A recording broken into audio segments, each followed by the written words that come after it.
was just my imagination running away with me. It was just my imagination. No. Hey, there.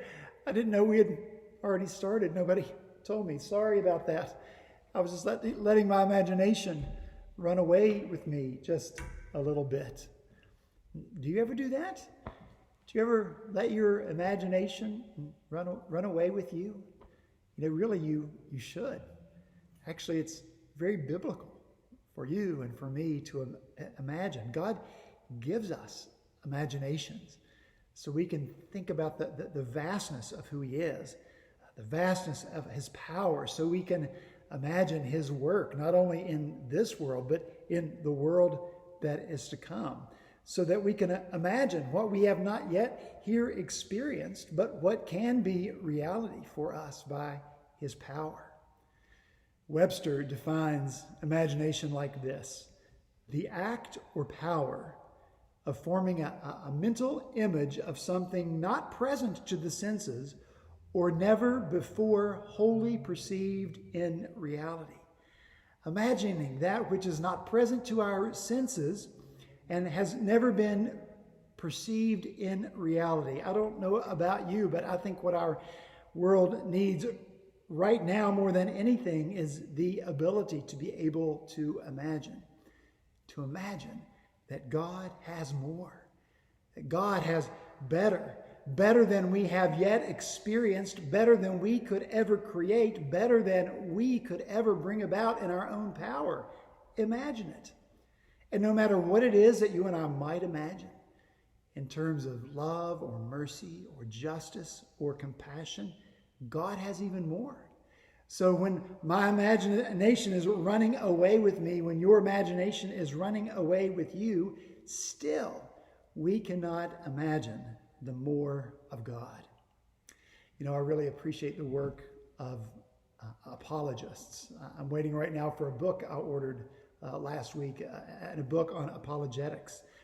We need those who study and work diligently and faithfully and commit their lives to putting together for us evidence that demonstrates the reasonableness of our faith, because our faith is based on historical realities. Not myth, not fiction, but fact. Yet at the end of the day, our reason cannot fully comprehend. Neither can our labs duplicate a virgin birth. Neither can we fully comprehend or duplicate a resurrection. And yet, those are just as real as the factual reality that Jesus walked on this earth as a man.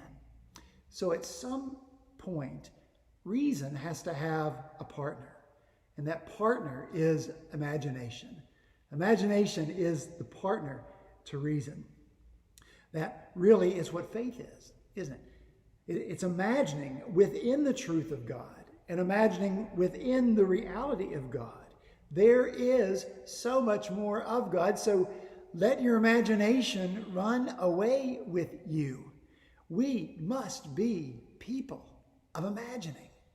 Now, I know I say, please imagine an awful lot. I just quickly did a search on my computer. 15 relatively recent sermons contain me saying, please imagine. But that's really what I want you to do this morning. Please imagine. I'm going to stop the video now so that you can answer this one question. How does your intellect or reason and your imagination interact in your life? How does your intellect or your reason and your imagination interact in your life? Take a few minutes and think about that. Think about that interaction. When you've finished, if you'll read the passage this morning, which is actually only one verse, one we haven't gotten to yet. It's John chapter 1, verse 25. So when you've discussed the question, read this verse, come back, and we'll start talking about imagining together.